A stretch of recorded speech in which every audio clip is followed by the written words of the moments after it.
4 கோடி ரூபாய் பறிமுதல் செய்யப்பட்ட வழக்கில் சிபிசிஐடி முன் வரும் 11ஆம் தேதி நேரில் ஆஜராக பாஜக பொருளாளர் எஸ்.ஆர். சேகருக்கு உத்தரவு பிறப்பிக்கப்பட்டுள்ளது. அது தொடர்பான அண்மை செய்தியை தற்போது பார்த்துக் கொண்டிருக்கிறோம். மக்களவைத் தேர்தலின் போது தாம்பரம் ரயில் நிலையத்தில் 4 கோடி ரூபாய் பறிமுதல் செய்யப்பட்ட வழக்கை சிபிசிஐடி விசாரித்து வருகிறது. 4 கோடி ரூபாய் பறிமுதல் செய்யப்பட்ட வழக்கில் சிபிசிஐடி சமன் அளித்தும் பாஜக பொருளாளர் எஸ்.ஆர். சேகர் ஆஜராகவில்லை. இந்நிலையில் அவரை ஆஜராக உத்தரவு பிறப்பிக்கப்பட்டுள்ளது. சிபிசிஐடி முன் வரும் 11ஆம் தேதி நேரில் ஆஜராக பாஜக பொருளாளர் எஸ்.ஆர். சேகருக்கு உத்தரவு பிறப்பிக்கப்பட்டுள்ளது. அது தொடர்பான அண்மை செய்தியை பார்த்துக் கொண்டிருக்கிறோம். மக்களவைத் தேர்தலின் போது தாம்பரம் ரயில் நிலையத்தில் 4 கோடி ரூபாய் பறிமுதல் செய்யப்பட்ட வழக்கை சிபிசிஐடி விசாரித்து வரும் நிலையில் சம்மன் அளித்தும் பாஜக பொருளாளர் எஸ்.ஆர். சேகர் ஆஜராகவில்லை.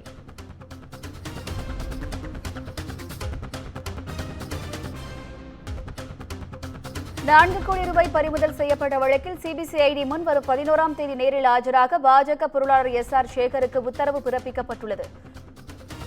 இது தொடர்பான கூடுதல் விவரங்களை செய்தியாளர் சுந்தரம் வழங்க கேட்கலாம். வணக்கம் சுந்தரம், கூடுதல் விவரங்கள் என்ன பதிவு பண்ணுங்க. கண்டிப்பா வினிதா, அதாவது நாடாளுமன்ற தேர்தல் பிரச்சாரத்தின் போது கடந்த ஏப்ரல் 6ஆம் தேதி நெல்லை எக்ஸ்பிரஸ் ரயிலில் வாக்காளருக்கு விநியோகிப்பதற்காக பணம் கொண்டு செல்லப்படுவதாக அந்த தகவலை அடுத்து தேர்தல் படகுமுறையினர் தாம்பரம் ரயில் நிலையத்தில் சோதனையை நடத்தினர். அப்போது திருநெல்வேலி தொகுதி வேட்பாளராக இருந்த நயனா நாகேந்திரன் அவருடைய ஓட்டலில் வேலை பார்க்கக்கூடிய நபர்கள் 3,98,91,500 ரூபாயை கொண்டு சென்றது கண்டுபிடிக்கப்பட்டது. மேலும் அந்த பணம் பறிமுதல் செய்யப்பட்டது. இது தொடர்பாக 3 பேர் கைது செய்யப்பட்டனர். இது குறித்து சிபிசிஐடி சார்பாக விசாரணை நடைபெற்று வருகிறது. தொடர்ந்து இந்த வழக்கில் நேரில் ஆஜராகும்படி விளக்கம் அளிக்கும்படி பாஜக வேட்பாளர் நயனா நாகேந்திரன், பாஜக தமிழ்நாடு அமைப்பு செயலாளராக இருக்கக்கூடிய கேசவ விநாயகம், பாஜக பொருளாளர் சேகர் உள்ளிட்டோருக்கு சிபிசிஐடி போலீசார் சம்மன் அனுப்பியுள்ளனர்.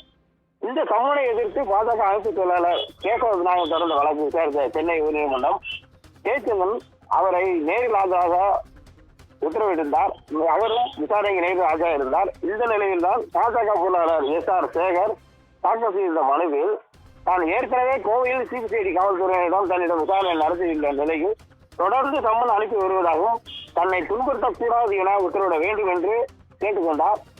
இந்த வழக்கானது நீதிபதி ஜெயச்சந்திரன் முன்பு இன்று மீண்டும் விசாரணைக்கு வந்தது.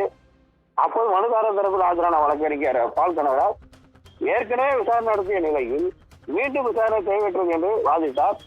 இதற்கு எதிர்ப்பு தெரிவித்த அரசு கூடுதல் வழக்கறிஞர் உதயகுமார் விசாரணைக்கு ஆஜரானது என்ன தயக்கம் என்று ஏற்கனவே அமைப்பு செயலாளர் ஆஜராகியுள்ளார் என்றும் அவர் வாதிட்டிருந்தார். பிரவேசி உரையாடல் குறித்து விசாரிக்க வேண்டியுள்ளது என்று அவர் கேட்டுக்கொண்டார். இருதரப்பு வழக்குகளை கேட்ட நீதிபதி வரக்கூடிய வியாழக்கிழமை நேரில் ஆஜராகி உத்தரவிட்டு அதே சமயம் செல்போனை ஒப்படைக்கும்படி வலியுறுத்தக்கூடாது என சிபிசிஐடி போலீசாருக்கு நீதிபதி உத்தரவிட்டுள்ளார். கூடுதல் விவரங்களுக்கு நன்றி சுந்தர்.